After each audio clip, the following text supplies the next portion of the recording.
Hi friends, Sunday special chicken biryani చేస్తున్నాను. ముందుగా chicken తీసుకొని శుభ్రంగా వాష్ చేసుకొని తగినంత కారం, అలాగే కొద్దిగా పసుపు,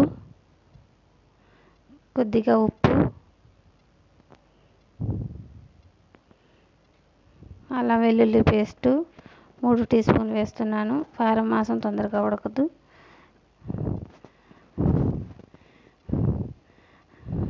బాగా కలుపుకోవాలి. బాగా కలుపుకొని అందులో కొద్దిగా నిమ్మరసం కూడా వేసుకొని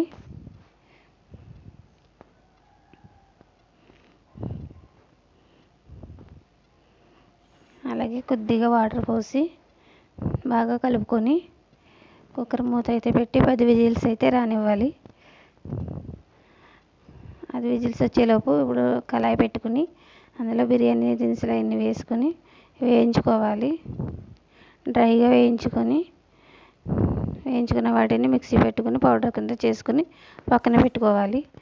మళ్ళీ అదే కళాయిలో ఒక 2 స్పూన్లు నూనె వేసుకొని అందులో సన్నగా తరిగిన ఉల్లిపాయ ముక్కలు వేసి గోల్డెన్ అయ్యే వరకు ఫ్రై చేసుకొని పక్కన పెట్టుకోవాలి. అలాగే అదే కళాయిలో నూనె పోసుకొని చికెన్ అయితే రెడీ అయిపోయింది. ఇప్పుడైతే వేయించుకోవాలి.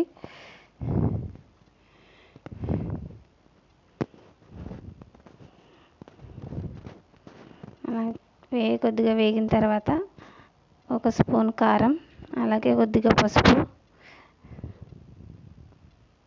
అలాగే ధనియాల పొడి 1 స్పూను, అలాగే జీలకర్ర పొడి కొద్దిగా, అలాగే కొద్దిగా లవంగ మొగ్గల పొడి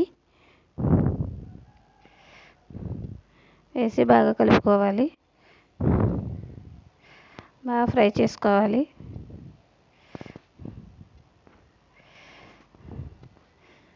ప్లీజ్ నా వీడియో స్కిప్ చేయకుండా చివరి వరకు చూడండి. మీరు అలా చూడటం వల్ల నాకు ఎంతో బెనిఫిట్ అవుతుంది. ఫ్రై అయిపోయింది. ఇప్పుడైతే దీన్ని పక్కన పెట్టుకోవాలి. ఇప్పుడు నేను 1 కేజీ బియ్యం తీసుకుని శుభ్రంగా వాష్ చేసుకుని అందులో కొద్దిగా నిమ్మరసం, అలాగే కొద్దిగా ఆయిల్ కూడా పోసుకొని కలుపుకొని పక్కన పెట్టుకున్నాను. ఆయిల్ పోయడం వల్ల బియ్యం అనేది విడిపోకుండా బాగా వస్తుంది. ఇప్పుడు బిర్యానీ గిన్నె అయితే పెట్టుకుని 2 టీ స్పూన్లు నూనె అయితే వేసుకుని అందులో ఉల్లిపాయ ముక్కలు, అలాగే పచ్చిమిర్చి, అలాగే కొద్దిగా కరివేపాకు, అలాగే బంగాళదుంప ముక్కలు, అలాగే టమాటా ముక్కలు, అలా క్యారెట్ ముక్కలు అన్నీ వేసుకుని బాగా కలుపుకోవాలి.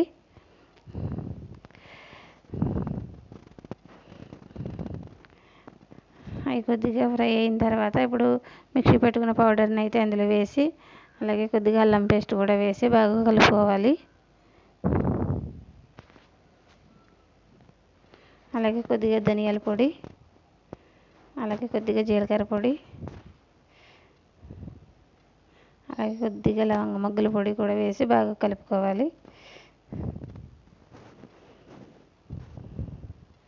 అలాగే తగినంత ఉప్పు కూడా వేసి, అలాగే వాటర్ కూడా పోయాలి.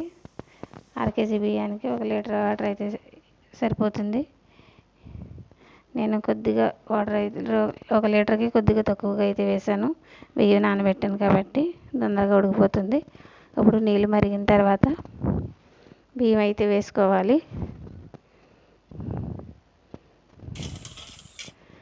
ప్లీజ్ నా వీడియోని చివరి వరకు చూడండి. ఫస్ట్ టైం చూసిన వాళ్ళైతే ప్లీజ్ నా ఛానల్ని సబ్స్క్రైబ్ చేసుకోండి. ప్లీజ్ కామెంట్ చేయండి, లైక్ చేయండి, షేర్ చేయండి. కొత్తగా అయితే ఛానల్ ఓపెన్ చేశాను. ప్లీజ్ నన్ను సపోర్ట్ చేయండి. అలాగే సగం ఉడికిన తర్వాత ఫ్రై చేసుకున్న చికెన్ ముక్కలను అయితే వేసుకోవాలి. ముందుగా వేస్తే చప్పబడిపోతుంది కాబట్టి వేయాలి. అంతే ఫ్రెండ్స్, చికెన్ బిర్యానీ అయితే రెడీ అయిపోయింది. Thank you so much. Bye bye.